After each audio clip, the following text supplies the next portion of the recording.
আজ আমার অতিথি কৃষ্ণনগর উত্তর কেন্দ্রের বিধায়ক, রাজনৈতিক ব্যক্তিত্ব মুকুল রায়। মুকুলদার পরিচয় তো আপনাদের কাছে নতুন করে দেওয়ার কিছু নেই। দীর্ঘদিন ধরে অবাম রাজনীতিতে গুরুত্বপূর্ণ ভূমিকা তিনি পালন করেছেন।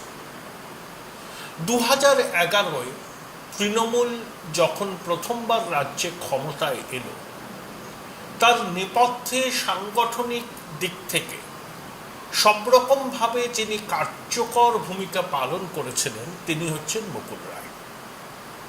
একসময় তৃণমূলের অঘোষিত নাম্বার 2 মুকুল বাবু। তারপরে সময় বদলেছে, গঙ্গা দিয়ে অনেক জল গড়িয়ে গেছে, মুকুলবাবু তার রাজনৈতিক অবস্থান বদল করেছেন, কিন্তু রাজ্য রাজনীতিতে মুকুল রায় একটি চর্চিত নাম। অনেকে বলেন তার সাংগঠনিক দক্ষতা কিংবদন্তি কংগ্রেস নেতা অতুল্য ঘোষেরই মতো। আজ মুকুলদাকে সঙ্গে পেয়েছি অনেক প্রশ্ন করার ইচ্ছা নিয়ে। বিধাননগরে তার বাসভবনে পৌঁছেছি নববর্ষের পূর্ণ প্রণীতে। মুকুলদা, সবার আগে শুভ নববর্ষ। শুভ নববর্ষ সবাইকে জানাই, শুভ নববর্ষ। আছেন কেমন?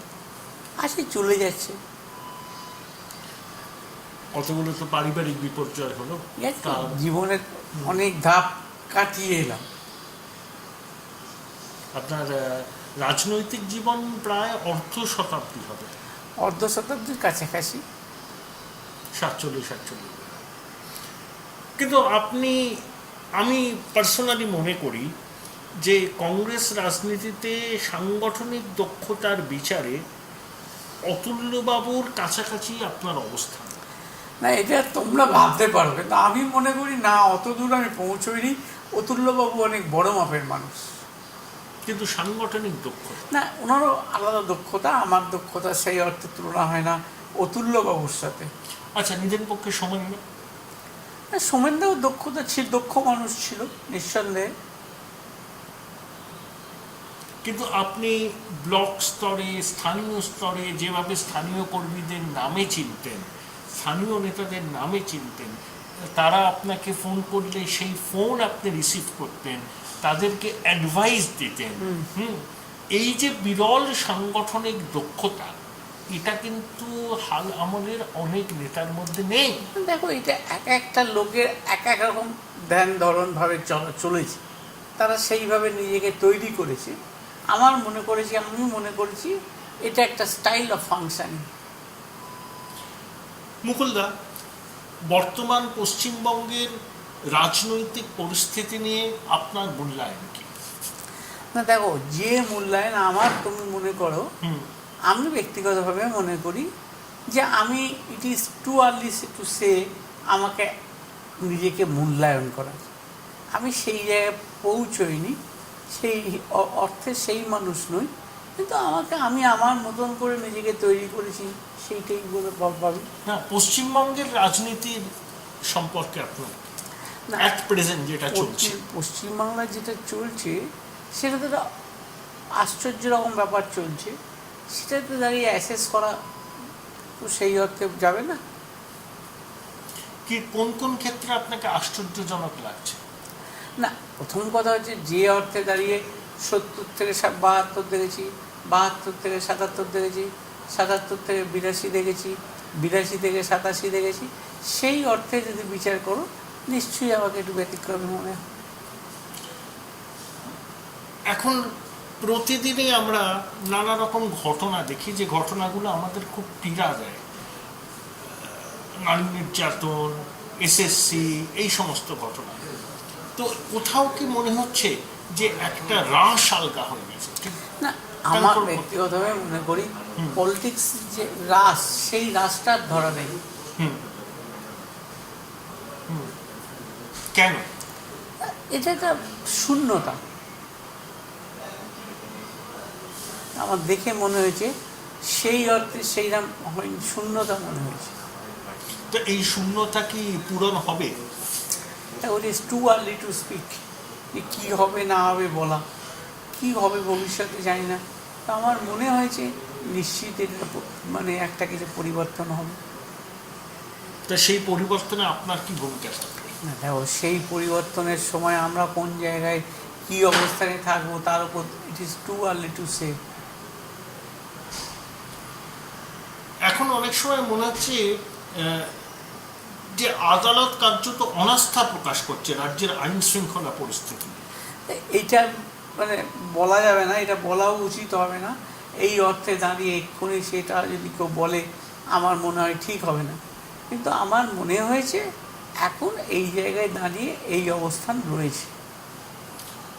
অনেকে বলছেন আপনি যার একেবারে ছায়া সঙ্গী ছিলেন, এখনো তার সঙ্গে আপনার ব্যক্তিগত সম্পর্ক অসম্ভব ভালো, আমাদের মাননীয় মুখ্যমন্ত্রী দিদি। তৃণমূলের মধ্যে কার্যত নাকি মুসল পর্ব শুরু হয়েছে, অভিষেক বন্দ্যোপাধ্যায় বনাম মমতা বন্দ্যোপাধ্যায়। আপনার অ্যাসেসমেন্ট কি? না সেটাই বলবো না, মমতা বন্দ্যোপাধ্যায়ের অ্যাসেসমেন্টটাকে এই মুহূর্তে মমতা বন্দ্যোপাধ্যায়ের সাথে কেউ কাউকে যদি মাপা যায় তাহলে ভুল হবে। মমতা বন্দ্যোপাধ্যায় মানে বড় বাপের মানুষ। ৭২ থেকে ৭৭ যে অর্থে দাঁড়িয়ে মমতা বন্দ্যোপাধ্যায়কে অ্যাসেস করা যায় তাহলে সেটা বিরাট অঙ্কের মানুষ, মানে এখনো অব্দি আনপ্যারালাল।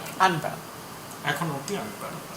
কিন্তু আপনার রাজনৈতিক প্রজ্ঞা থেকে আপনি একটা জিনিস তো বুঝছেন যে কোথায় একটা দুভাগ হয়ে গেছে। না এটা বলবো না, দুভাগ হয়েছে বলবো না, কোথায় জায়গায় যেন মনে হচ্ছে ধাক্কা খাচ্ছে। আপনার মতো সিনিয়র সাংগঠনিক দক্ষতা সম্পন্ন মানুষ বিধাননগরে একা একা কেন থাকছেন? কেন? এইটা তো মানুষের জীবন, আমার জীবনে দুটো কোভিড চলে গেছে, অতএব আমি আর ভালো লাগে না। কিন্তু রাজনৈতিক ব্যক্তিত্ব রাজনীতি ছাড়া থাকবেন না। ও ভালো লাগে না বলে চুপচাপ বসে আছি।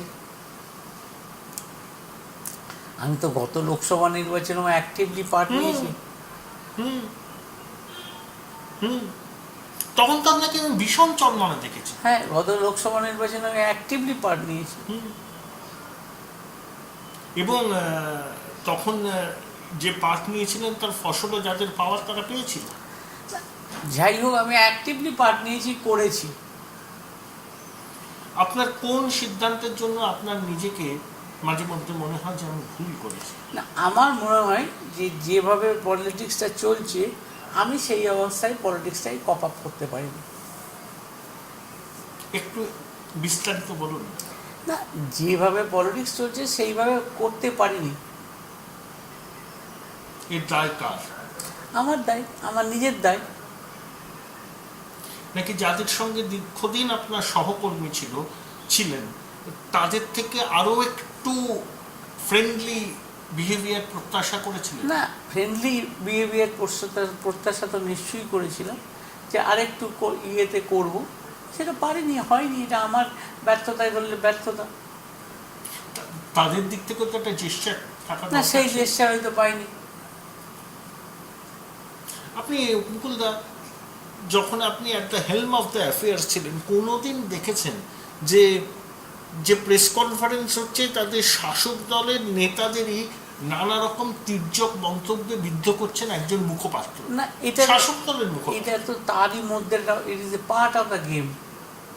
এটাকে মেনে নিয়েই চলতে হবে।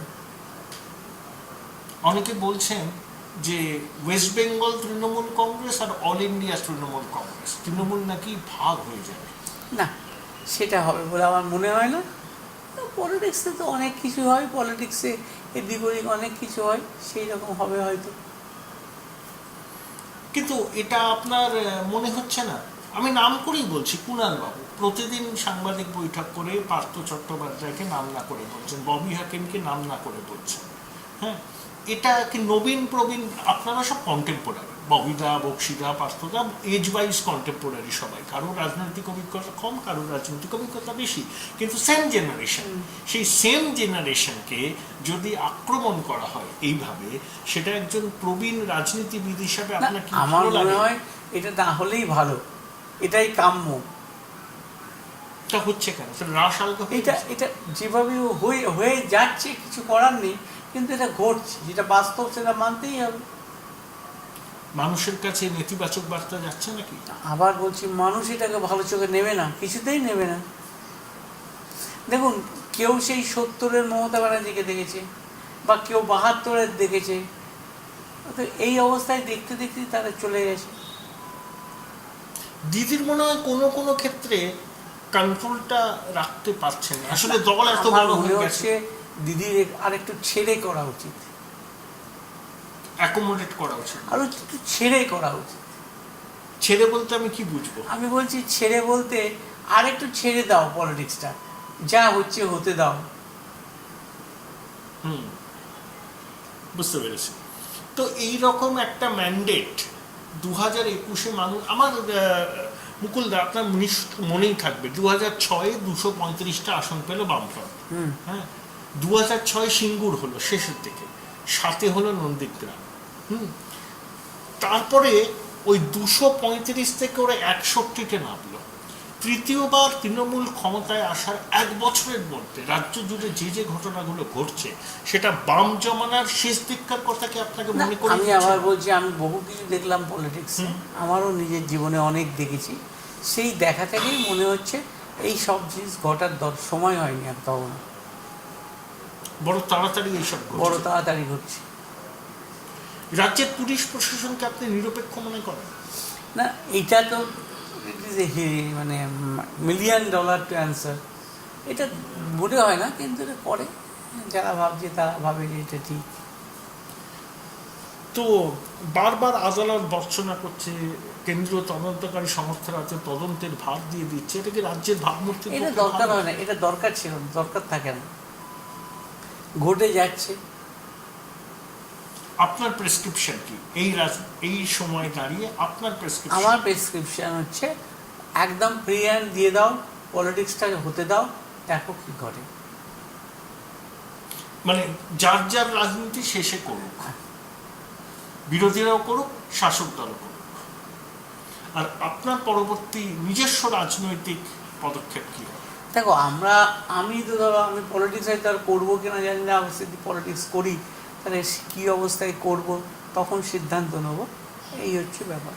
কিন্তু রাজনৈতিক ব্যক্তিত্বরা রাজনীতি ছাড়া থাকতে পারে। এটা লোকে আমাকে বলে, কিন্তু ঘটনা ঘটে। তাকে আপনি কি একটু উৎসাহ হারিয়ে ফেলেছেন রাজনীতি? না, সেরকম উৎসাহ হারিয়ে দুটো কোভিড চলে গেছে, তো স্বাভাবিকভাবেই একটুখানি শারীরিক দিক থেকে তো উৎসাহ হারিয়ে ফেলেছে।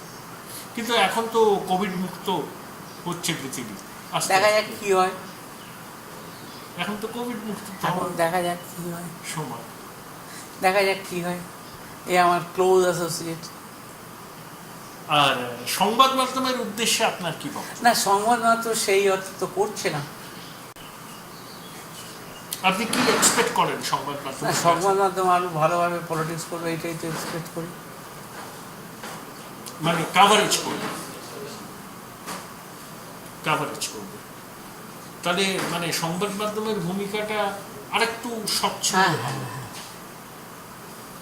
অনেক ধন্যবাদ। থ্যাংক ইউ অর্ক, তুমি আসার জন্য ধন্যবাদ। না, আমি আশা করবো তুমি মাঝে মধ্যে আসবে, আমাকে আমি সময় তো আপনার কাছেই থাকি। হ্যাঁ, ঠিক আছে, আমি উল্টো টাকায় থাকি। ঠিক আছে, মাঝে মধ্যে আসবে, আমাদের সাথে সক্ষতা দেবে, এবং আমাদের আপনার সঙ্গে আমার আজকের পরিচয়, বহুদিনের পরিচয়। কিন্তু আপনি এখানে থাকুন,